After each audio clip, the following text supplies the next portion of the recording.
जैसे मैं कार का उदाहरण आपको देता हूं कि भाई यूरोप से जो कारें आती हैं, भारत में यूरोप से कौन कौन सी कारें आती हैं, तो उसमें बड़ी कारों की अगर हम बात करें तो बीएमडब्ल्यू हो गया, मर्सिडीज हो गया, उस पर अभी तक 110% टैक्स लगता था। यानी कि उदाहरण के तौर पर आपको समझाऊं तो अगर कोई कार 1 लाख की यूरोप से यहां आ रही है, उसकी कीमत कितनी है, 1 लाख कीमत है, तो भारत में उस पर 110% टैक्स लग जाता था। 110% टैक्स का मतलब हुआ कि जो 1 लाख की कार है वो भारत में जो है 2,10,000 की बिकेगी। 1 लाख में कोई कार आती नहीं, उदाहरण के तौर पर आपको समझा रहा हूं कि 110% टैरिफ उस पर लगता था। अब वो टैरिफ जो है घटाकर मात्र 10% कर दिया जाएगा, यानी कि 1 लाख की कार जो 2,10,000 में मिलती थी, अब वो भारत में 1,10,000 की मिलेगी।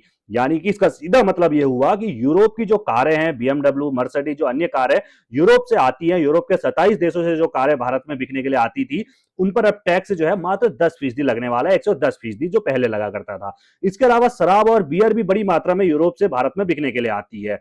शराब और अगर हम बियर की बात करें तो उस पर अभी तक करीब 150% टैरिफ लगता था।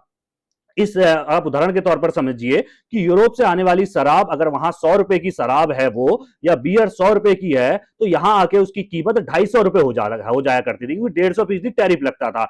अब क्या है, इस एफटीए के तहत उस पर टैरिफ घटा दिया जाएगा। जो अनुमान निकल कर आ रहा है कि शराब पर करीब 30 से 40% ही टैरिफ लगेगा। वहीं बियर की बात करें तो उस पर 50% टैरिफ लगने की बात जो है वो इस एफटीए के बाद की जा रही है।